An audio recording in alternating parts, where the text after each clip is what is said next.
there, I'm Jen, this is Remembered Reads, and this is going to be my Friday Reads / wrap-up for this week. Since it is still nonfiction November, the majority of this will be nonfiction. So I've been continuing my reading through of Svetlana Alexievich's work, and the most recent one that I picked up was Dinky Boys. Similar to her other work, this is essentially a series of interviews with her own question bits taken out. However, she is more present in this one than she is in Unwomanly Face of War and Voices from Chernobyl. I don't know if it's because of that bit, but I found this somewhat less engaging than those. Now, this is still a very interesting piece because this particular Soviet military action was later generally thought of as a political mistake. So it put the people who were involved in it, who were a split of conscripts and volunteers, in the same kind of awkward position that any country that's had an unpopular war has been in. What's especially interesting about this is that it was originally written in 1990, which was exactly 1 year after this war ended. So a lot of the commentary is very raw, but it doesn't have the reflections that The Unwomanly Face of War is about the Second World War and was written in the 80s, so there was much more time for the people that she's interviewing to have reflected on what happened. Voices from Chernobyl was written 10 years after the meltdown, so again, not as long as the Second World War one, but a lot more time to reflect. So this is both more raw, because there's less distance, there seemed to be a lot less of the big picture, which I think is fine, because I think when she wrote this, people were still dealing with the aftermath of this. It wasn't something that people were looking at through this lens of history, whereas reading this now, it doesn't have the context that you would have if you're viewing it through the lens of history, which is powerful but in a much narrower way, because it is very similar to if you read memoirs or the lightly novelized memoirs of like Americans who fought in the Vietnam War or Germans in the Second World War, things like that. They're very similar. And the distinction which you would get from having the wider historical framework just aren't there.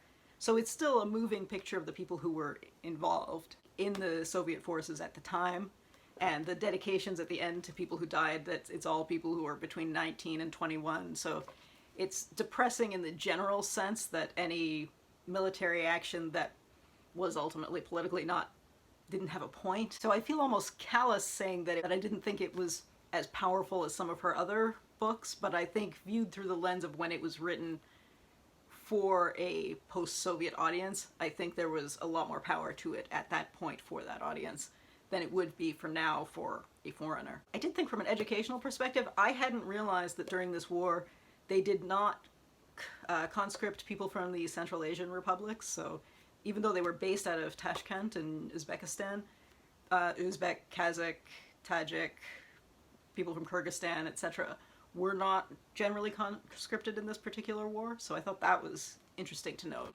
But, yeah, depressing, but not depressing in as distinct a way as I think most of her work usually is, which I feel a little odd saying, but talking about depressing, let's have some modern depressing bits. I finally finished How to Lose a Country, The 7 Steps from Democracy to Dictatorship by Temelkuran, who is a Turkish political writer and novelist. She currently lives in Croatia. This is essentially a listing of the 7 things that happen as a populist, theoretically democratic government goes to become a populist dictatorship, as it says. And one of the things that she keeps, one of the interesting early bits is that she's giving a talk in the UK a week after the Brexit vote, and at one point a British woman in the audience says to her, "How can we help you?" And she of course thinks that's kind of a patronizing response and says, "I think the question you should be asking is, how can I help you?"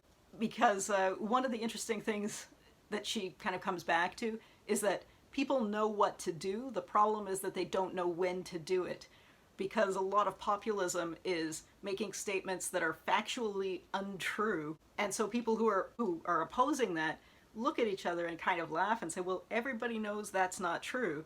And then a couple of years later, that's in the common discourse, and it's still not true, but the fact that so many people are accepting of it because it's been in the discourse and all you were doing was laughing at it originally hasn't gotten you to where you might have gotten before. I mean, this is not a book that gives you tips of how to resist or anything like that. It just points to the fact that there is a danger in looking at other countries and saying that couldn't happen here, because that's what everybody said before each of these elections in Turkey, before the Brexit vote, before Trump was elected, all of that.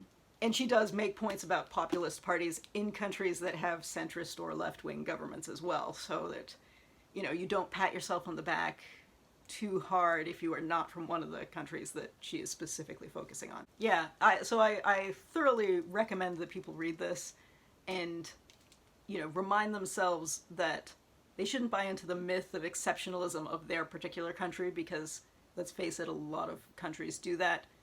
But nobody's really exceptional. We all are more alike than we are not. And I think pretending that you're not, you know, you miss out on the lessons of what's happening elsewhere.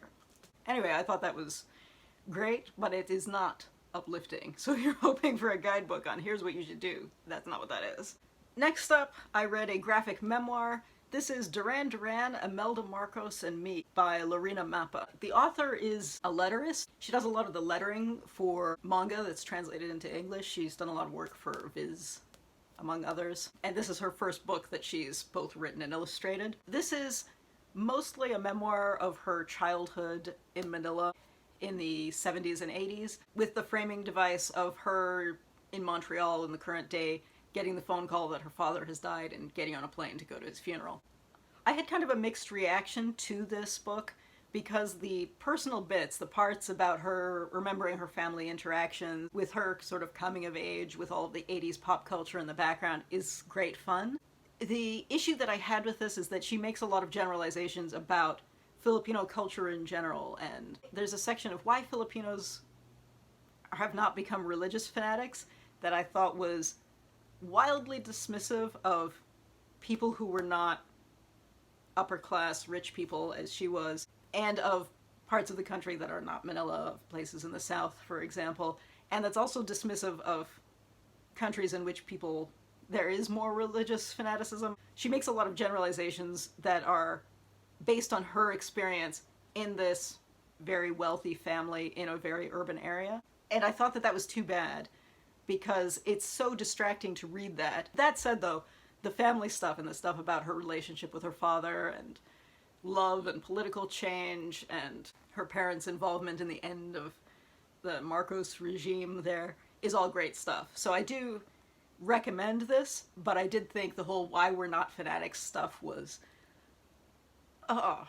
unfortunate. It's not good. Yeah, the memoir bits are awesome, and it includes an 80s playlist at the back, which is great fun.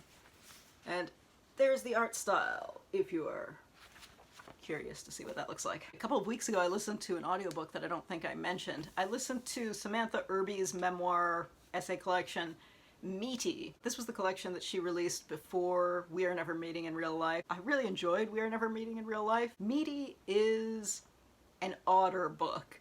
It similarly has wacky romantic hijinks and depressing personal stories. This was written before she met and married her wife, so the dating stories are much more graphic and sex-based, I guess, than the kind of relationship drama that was in We Are Never Meeting in Real Life. And there are less of the touching family stories, although the first chapter of this is a very bittersweet story about her relationship as a child with her mother, who was physically declining because her mother was in an accident that caused her brain damage, which exacerbated her multiple sclerosis.